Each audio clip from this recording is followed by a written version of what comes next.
Hello and welcome back to English for You. I'm Seb. I'm Kat. And we're still talking about the miseducation of Cameron Post, which right. I really enjoyed. I really enjoyed this book. Yeah, and we've already finished with the story, but we haven't really talked about kind of the background of it because it is based on many true stories. If you notice that we are talking about the gay conversion camps very seriously, that's because they're real. Yes, they happen around the world and people still go to them even today. And in the book, we're kind of looking at the relationship between homosexuality and gay conversion and Christianity. But they're not all Christian. Not all the camps are Christian camps. Right. But at least we'll stick with Christianity for this episode because it's a short episode. It's the most visible. Yes. It's the one you can see the most when it comes to fighting against homosexuality. Especially in the US now, I think. I think the US is kind of split. It is quite split. So in case you didn't know, there's been a long and complicated relationship between homosexuality and religion.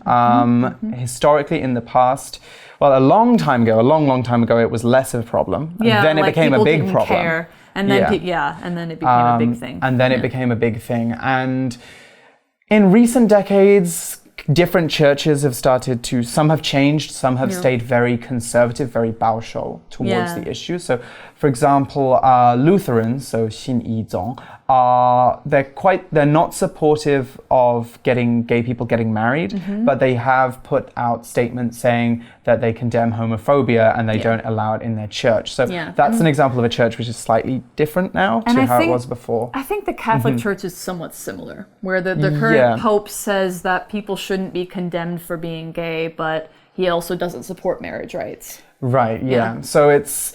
People are talking about the Bible. Is the Bible actually against it? Or what does it actually say? Does it actually mean? Yeah. And some churches, like in the US, the United Church of Christ and the United Church of Japan in Japan, and the Anglican Church, all are quite supportive now of same-sex marriage. So it's not Christianity is completely against. Yeah. It's a mixed-up bag. And Taiwan as well, with Buddhism, this is... not Christianity, but with Buddhism, I know that some Taiwanese temples are kind of a little bit more receptive to same-sex relationships now than before. Yeah. So religion and homosexuality. Yeah, it's a whole thing. You'd have to, I think you have to look at it church by church. You do. Or group by group. Yes. You can't just lump everything into one bag. Exactly. Difficult stuff to do. Okay, well, let's get on with our article and let's see how this affects the gay conversion camps, how this influenced the book. Reading. The Miseducation of Cameron Post. Until recently, very few books had approached the issues covered in Emily M. Danforth's book, The Miseducation of Cameron Post. It was released in 2012 and met with international praise for its exploration of a serious danger for LGBTQ people. The kind of center Cameron is sent to in Danforth's book is not just a made-up place. It is based on thousands of similar gay conversion camps operating across the U.S. and beyond. A recent study found that almost 700,000 adults in the U.S. have experienced attending one of these camps. An additional 20,000 teenagers have as well. At these camps, LGBTQ people are put through a number of harmful treatments. They are taught that their feelings and identities are sinful, and that if they cannot change, it is their own fault. Unsurprisingly, this has a terrible effect. A UK study found that 20% of people who have been to a gay conversion camp have later attempted suicide. In some countries, work is being done to ban gay conversion camps. Taiwan itself was the first Asian country to do so in early 2018. Nevertheless, the ignorance toward LGBTQ people continues. It needs to be eliminated, especially for the thousands of real-life Cameron posts out there. Okay, so until recently, very few books had approached the issues covered in Emily M. Danforth's book, The Miseducation of Cameron Post. Okay, so our first word right there in the first sentence, approach. Now, approach is a verb, and when we approach an issue or a problem, we deal with it, we think about it, or we do something to fix it. In the article, approach is being used to say that the miseducation of Cameron Post is about certain issues. Approach has other uses too, though. It can also be a noun. So an approach is a way of doing things. We use an approach to do something when we do something in a certain way. For example, Emma used an interesting approach to convince her boss to approve her marketing plan. Okay, and here's another example using it as a verb. This documentary approaches what life was like in 19th century Russia. Okay. Yeah, so it approaches the issues that we're talking about here. Now, an issue is a word that's a noun that has a couple of different meanings, both of which actually do apply here. One is as a problem, the other is as something to discuss. If you have an issue in your life, it could mean you have a problem that keeps bothering you and it's something you need to work to solve. Yes. Yeah, but also an issue to discuss is something that people talk about a lot, but everyone has different opinions on or different views on it, or it's something that still needs to be worked out between people. Right. So conversion therapy is an issue in that it's a problem, and it also is something people talk about a lot and are trying to figure out. So it's an issue in both senses of the word. It is. So the story goes on to say, it was released in 2012 and met with international praise for its exploration of a serious danger for LGBTQ people.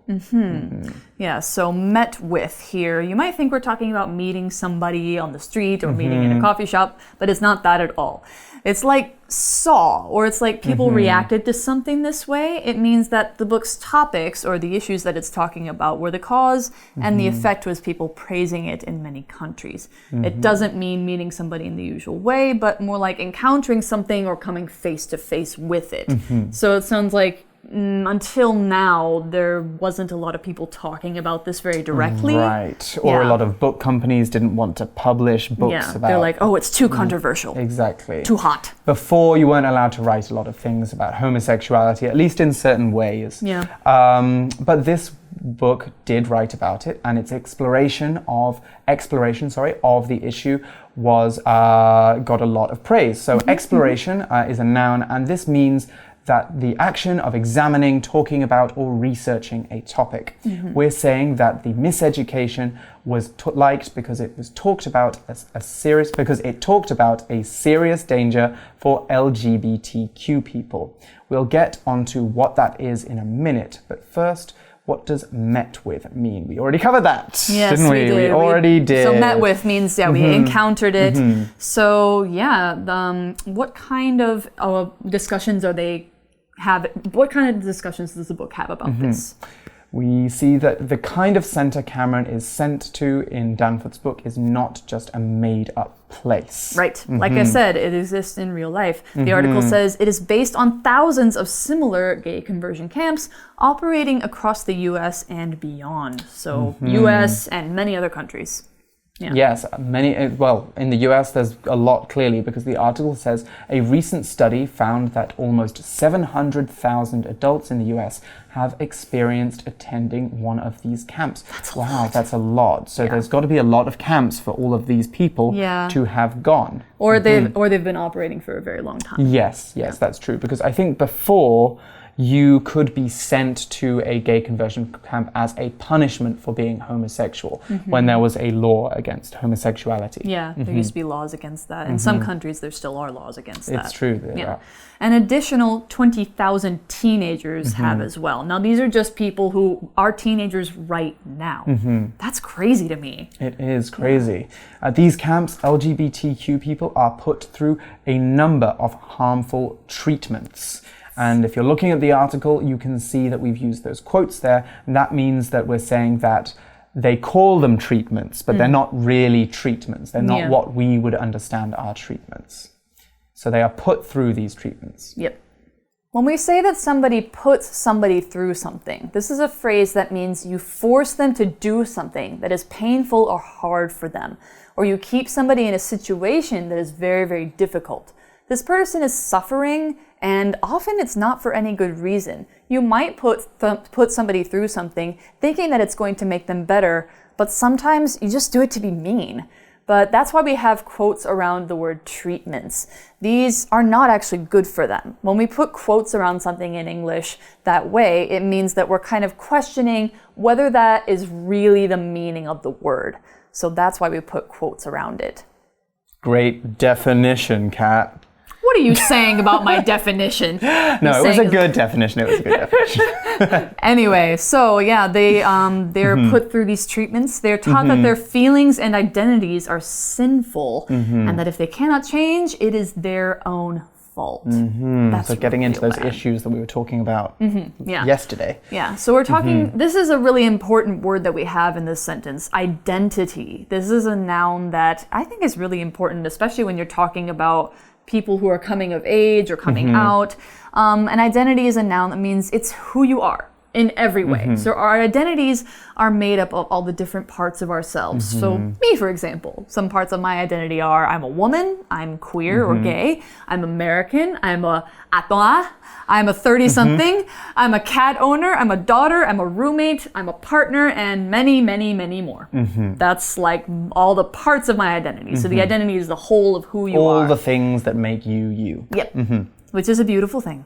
So there's a verb for how you show or say who you are. That verb is identify. So if you say, I identify as a woman, means I see myself and want others to see me as a woman. So your identity is extremely important because it's you. So if someone tells you that you is wrong, that can be really hurtful. So an example sentence for identity might be, Grace's identity as the daughter of a famous singer had a big effect on her when she was growing up. I imagine that could have been good and bad. Yeah, in lots of different ways. Okay, so we also saw the word sinful. Now, when we use this adjective to describe something, we're saying that it is bad according to the beliefs and rules of a religion, in particular Christianity. Sin, which is a noun form, is any act or behavior that is bad. Or stealing, against God. or against God. Yeah. Yes. So stealing, for example, is a sin. And we could also say that it is sinful behavior. So sadly, some strict Christians think that homosexuality is sinful. They think it is against God. But this is really more of an opinion. As we talked about in day one, you can be very religious and not have very strict views about things like this. It's not really, there's not rules at the top of the church which say that it has to be this way. Yeah, exactly. Even though people say there are. But so, what is it like for people? Well, unsurprisingly, this has a terrible effect. Yeah, no kidding. Yeah, so that's why we're using unsurprisingly, and that is our grammar point, sentence adverbs. So we use sentence adverbs to talk about, we add them to the beginning of a sentence to kind of give our viewpoint or opinion about what we're about to say. So compare these two sentences. Kat, I can't go to your birthday party. Oh. Kat, sadly, I can't go to your birthday party. Oh. See, so in the second one, because I added sadly, which, you know, says that we're doing something that makes us sad or in a sad way, I'm showing that I feel a little bit sorrier. So it sounds a little bit more like I care, you know? Yeah. If I just say I can't come to your birthday party, it sounds like I'm more interested in my own stuff. I don't care so much. Yeah, or you I'm not really sure how you feel about it. Exactly. But by adding sadly, as we did with the article, adding unsurprisingly, we can see that I have an opinion about it. Okay, so there are some other words, all kinds of adverbs you can use, well, not all, but many adverbs you can use in this way by putting them at the beginning of the sentence. clearly, for example. So if we say something is clearly, we are saying that the sentence is very obvious, very easy to understand. You probably already know it. And for the same reason, we could use obviously as well. Obviously, I'm not coming to your birthday party. This one sounds like I don't ever want to go to Kat's birthday party. Why would you want to go? Yeah, why would I go? My birthday parties aren't fun. Obviously, I'm not going to her party. I live in France. Like it's that's there we go. Reason. She would know. Personally, happily, surprisingly, and obviously in the article, unsurprisingly, these are all sentence adverbs. So when we say, unsurprisingly, this has a terrible effect, we're showing that the author already believed that gay conversion camps have a terrible effect. If he said surprisingly, it would mean that he thought that they weren't that bad, and now he knows and he thinks that you probably didn't think they were bad either. Anyway, so we go on with all of this information about the terrible effect of gay conversion camps. Yeah, and there's statistics to back this up. There are numbers. So a UK study found that 20% of people who have been to a gay conversion camp have later attempted suicide. That's 1 out of every 5. Wow. That's crazy. When we talk about attempting something, attempt is a verb that means to try and do something. But it usually means when you try it, you don't succeed or you don't carry it through. And attempt can be a verb, it can also be a noun. When you say make an attempt, which means you make a try or do a try at something. When people attempt suicide, it means they try to do it, but either they can't make themselves do it or it just doesn't work, they don't die. Still, it means that this is something people are trying to do and it means they've thought about it, which I think in this case is really not a good thing. So an example sentence for attempt is, Brian attempted to cheat on the English test, but his teacher caught him and took his test away. So Brian did not succeed in cheating. So we also saw the word suicide. Now, suicide is a noun and it is the act of killing yourself, as Kat just explained. People commit suicide when they are very, very sad. So we saw attempt suicide means you didn't really do it. When you commit suicide, you do kill yourself. And it's very important to do something if you think someone is in danger of committing suicide. So if you think they might. If they talk about it or, So, for example, the Taiwan Suicide Prevention Center, Taiwan 自杀防治中心, has a special phone number that you can call if you think that you or someone you might know is at risk of suicide, or if you think they are suicidal, which is the adjective form, so relating to the risk of suicide. So we could talk about suicidal thoughts, thoughts of killing yourself, or suicidal behavior, trying to kill yourself. Let's look at an example sentence now. Everyone in the company was shocked and saddened when a worker there committed suicide. That would be very, very difficult for everyone. It would be sad. Would be very sad. Okay. And so, we see that a lot of people who go to these camps, 1 out of every 5, as we said, 20%, try to commit suicide. Doesn't mean they do, but they try. Yes, and that's a very serious thing. Yeah. So for this reason, in some countries, work is being done to ban gay conversion camps. Yeah, so ban here means to make something illegal or make it against the rules. That means if somebody is caught doing it, if somebody's caught, running one of these gay conversion camps, they might have to pay a lot of money, have their license taken away, or even be arrested and sent to prison. So there's some serious punishments for doing this because people now realize how harmful it is and how it actually puts people's lives in danger. It does.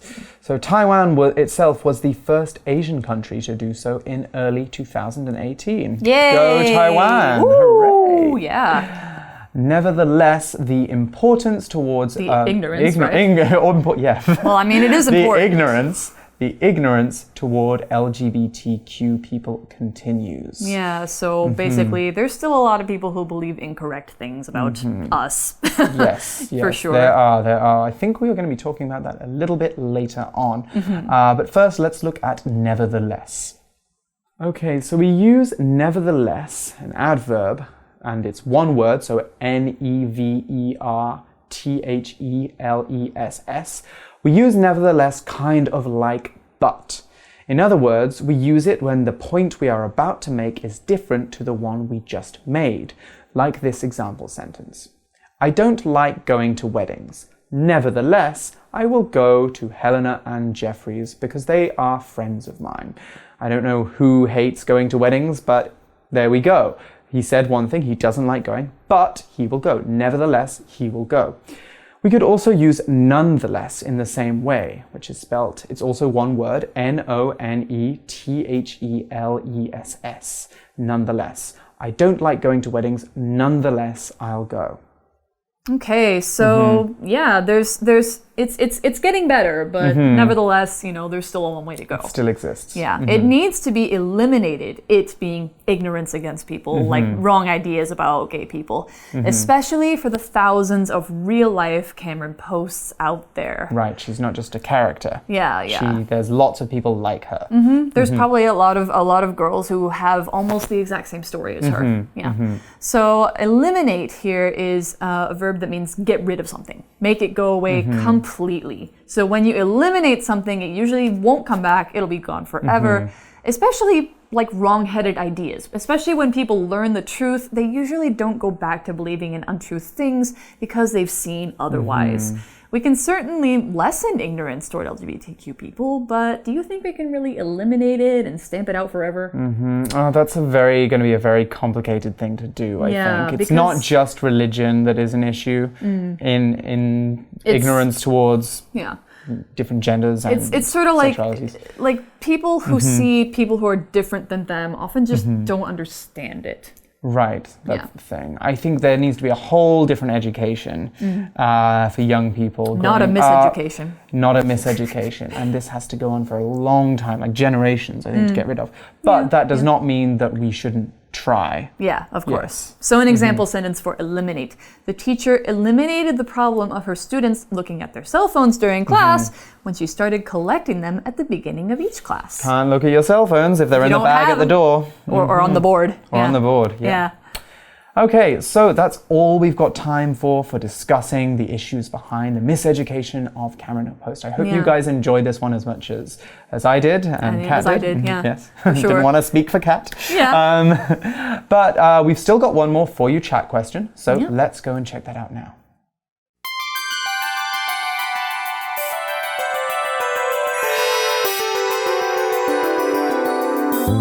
For You Chat.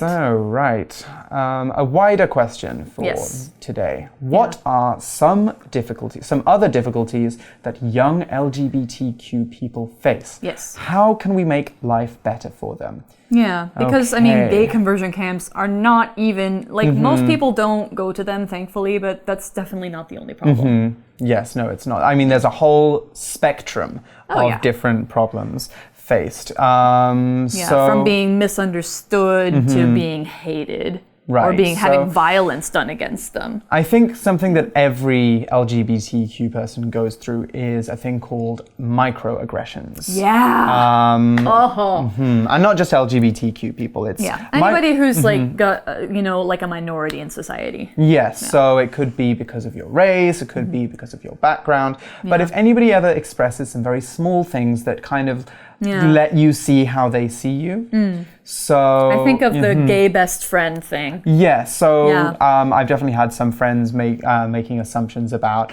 maybe I'm like more of a sexual person because I'm gay, and that's a common one that happens, which is really annoying because that's my private life. Or thinking that I want to be a boy because I date girls. That's not true at all. Yes. Yeah. These are examples of microaggressions, and the person saying them might not think they're an issue, but they are really, really frustrating when you hear them all the time.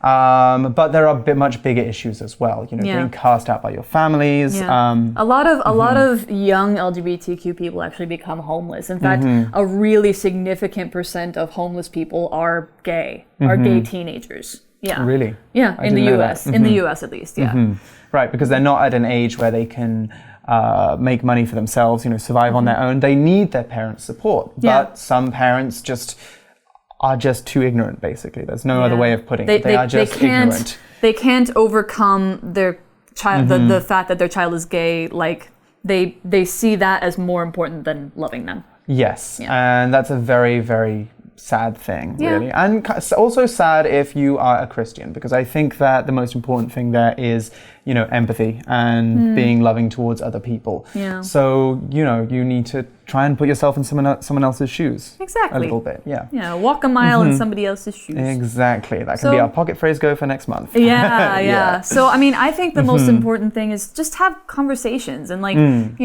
ask questions and, be thoughtful, listen to people. And that can just help a whole lot. Just something that simple. Yes, it can. So, I think that's all the time we've got, but this has been an enlightening conversation with you. It has. Oh, thank you. It's been an enlightening one with you too. Yeah. Yes. And so we hope that you enjoyed our little run-through of Miseducation of Cameron Post. I really liked reading it, so you guys should definitely get a copy. Quite easy to get in Taiwan. Or see the movie. Yes, or see the movie. There is a movie, but, do the book first. Do both. Yes, do both. Yeah. Do both. Compare, contrast. Okay. Write in. Okay, and we will see you next month with more exciting articles. All right, see you next time. Bye-bye. The Miseducation of Cameron Post. Until recently, very few books had approached the issues covered in Emily M. Danforth's book, The Miseducation of Cameron Post. It was released in 2012 and met with international praise for its exploration of a serious danger for LGBTQ people. The kind of center Cameron is sent to in Danforth's book is not just a made-up place. It is based on thousands of similar gay conversion camps operating across the U.S. and beyond. A recent study found that almost 700,000 adults in the U.S. have experienced attending one of these camps. An additional 20,000 teenagers have as well. At these camps, LGBTQ people are put through a number of harmful treatments. They are taught that their feelings and identities are sinful, and that if they cannot change, it is their own fault. Unsurprisingly, this has a terrible effect. A UK study found that 20% of people who have been to a gay conversion camp have later attempted suicide. In some countries, work is being done to ban gay conversion camps. Taiwan itself was the first Asian country to do so in early 2018. Nevertheless, the ignorance toward LGBTQ people continues. It needs to be eliminated, especially for the thousands of real-life Cameron posts out there.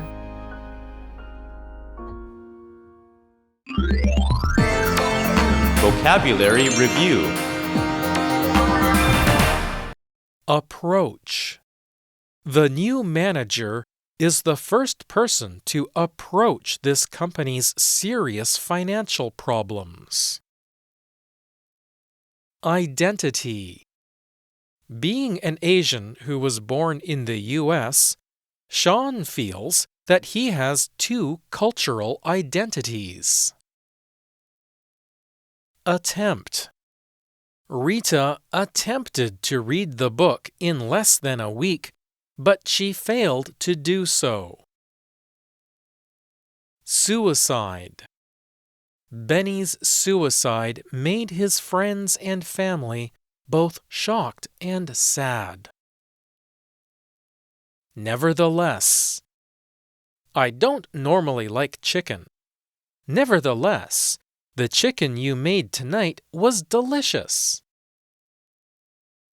Eliminate.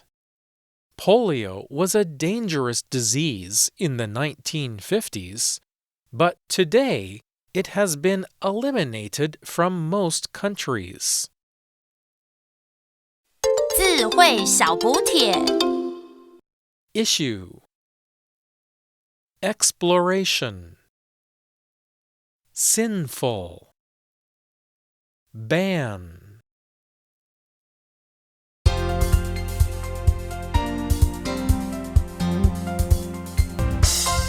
以上节目是由活用空中美语制作，活用空中美语杂志，请洽询全国各大书店。如欲索取试听教材，请来电02-2364-4000 02-2364-4000，或上网查询，网址是 www.english4u.net www.english4u.net